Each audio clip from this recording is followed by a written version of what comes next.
फॅमिलीची ताकद बघितलं, फॅमिली आहे, मुलगा आहे, तो 6वीला होता तेव्हापासून बिझनेस करतोय. माझी लहान मुलगी होती 5 महिन्याची तेव्हापासून आम्ही बिझनेस करतोय. म्हणजे त्याच्या आधीही मी नेहमी म्हणते की कारण देऊ नका, लेडीज स्पेशली प्लीज कारण देऊ नका. तिचं हे झालं तिचं ते झालं काही सांगू नका. आज डिग्री आणि क्वालिफिकेशन तुमचं किती आहे याला काही मॅटर करत नाही. एज्युकेशनच्या बाबतीत म्हटलं तर माझं BA कम्प्लीट ग्रॅज्युएशन आहे. इंग्लिश माझं स्पेशल सब्जेक्ट आहे. त्याच्यानंतर Marathi D Ed, English D Ed, nursery teacher, craft teacher, steno, typing, computer. किती डिग्र्या पाहिजेत सांगा? एवढ्या सगळ्या डिग्र्या घेतल्या आणि सगळं लॉकच होतं. काही कामाच्या नव्हत्या डिग्री. तर मार्केटमध्ये भयंकर कॉम्पिटिशन होतं. आज जे आई वडील आपल्या मुलांना फोर्स करतात ना, शिकवा शिकवा, मला लय हसू येतं. कारण मला माहिती शिकून काहीच होणार नाही. कारण कॉम्पिटिशन भयंकर लेवलला झाली. बघा, बनायचं तर बेस्ट बना, नाहीतर आपला MIS तुमच्यासाठी सगळ्यात भारी आहे. ठीक आहे. आणि महिलांना सांगण्याचं माझं एकच कारण आहे. त्याच्या आधी माझी ओळख करून देते. पहिलीच ओळख, माझं नाव आहे रेखा मल्लिकार्जुन बसदिरे, वाईफ ऑफ मल्लिकार्जुन बसदिरे. आणि तुम्हाला मला प्राऊड फील वाटेल की आम्ही सांगलीहून इकडे आलेलो आहोत बिझनेस करण्यासाठी. आणि गेले 1 महिना झाला आमचा बिझनेसचा प्रवास सुरू झालेला आहे या बीड जिल्ह्यामध्ये. आणि पाहिलं तर शेती हा आमचा सगळ्यात मोठा फोकस राहिलेला आहे आत्ताच्या घडीला.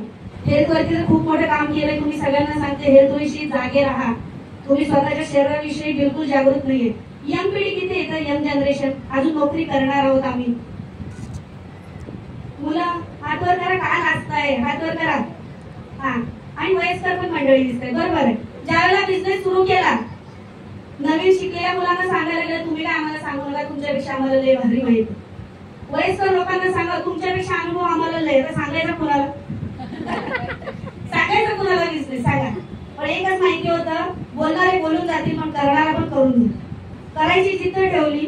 आणि तुम्हाला माहिती असलं पाहिजे, आज खूप साऱ्या महिला ज्या आहेत आणि पुरुष मंडळी, प्रत्येकाने मला फक्त मनावर हात ठेवा तुमच्या आणि मला खरंच सांगा की तुम्ही नसताना तुमचं कुटुंब चालेल असं काही तुम्ही लोकांनी केलंय?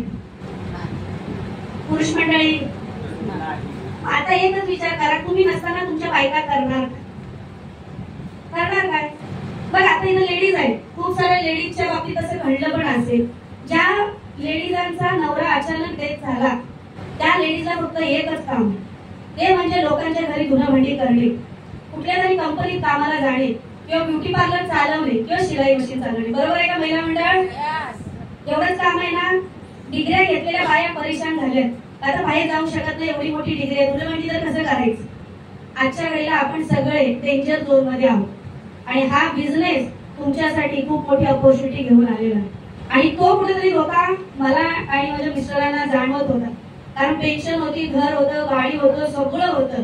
आता म्हणलं बास, लय कमवलं, आपल्या खानदानात आपणच कमवलंय, कमवायचं नाही. पण ज्यावेळेला आम्हाला बिझनेस दिसला, इथं मात्र स्वप्न जागी केली जातात. मला जे नको दाखवायला होतं हे लोकांनी दाखवलं. आता ते म्हणजे काय, मोठं घर. आता मला माझं घर छोटं दिसायला लागलं, मोठी गाडी आहे. म्हणलं गाडी घेऊ शकतो तर का नाही घेऊ शकत? आणि माझ्या मुलाचं स्वप्न होतं सारखं सारखं. पहिली गोष्ट, गाड्या काही माहित नव्हत्या. या बिझनेस मध्ये आल्यावर गाड्या कळल्या, BMW, जागवार. कारण आपल्या आपल्या इच्छा असतात ना, त्या बघितले का फील झाला, यार आपल्याला पण घ्यायचं. मग महिला म्हणतात, आपल्याला घेतलं पाहिजे का नाही? मेहनत केली पाहिजे का नाही? करायचं काय आहे, फक्त बिझनेस तुम्हाला दुसऱ्यांना सांगायचाच आहे. आणि आज तुम्ही काही, मला म्हणतात मार्केटमध्ये खूप सारे बिझनेस आहेत, तुम्हाला ते विकायचं नाही. आज तुम्हाला ज्या फील्डमध्ये, म्हणजे मला खूप प्राऊड फील वाटतं ह्या इंडस्ट्रीमध्ये काम करताना. कारण की मी लोकांचं आरोग्य चांगलं करायचंही काम करते. आणि शेतकऱ्याला करोडपती बनवण्याच्या मार्गावरती आम्ही नवरा बायको चाललो आहोत. आणि त्यासाठी तुम्हाला सगळ्यांची साथ हवी आहे आणि सगळ्यांनी एकत्र म्हणून जायचं आहे. आणि ह्या बिझनेस मध्ये आपल्या सगळ्यांना ग्रो व्हायचं आहे. लेडीज सगळ्यात भारी, ठीक है? तो लेडीज आने वाले टाइम में ज्यादातर लेडीज ही यहाँ पे दिखनी चाहिए रैंक होल्डर बनके, और ज्यादा से ज्यादा इनकम यहाँ से जनरेट करके जाना चाहिए. तो सारे लेडीज लोग रेडी हो? यस. लेडीज मागे कूलरचा आवाज आलाय? यस. ओके. तो माझा 2 शब्द तुम्ही ऐकलात आणि मला वेळ दिला त्याबद्दल मी सगळ्यांचे आभारी आहे. जय हिंद, जय महाराष्ट्र.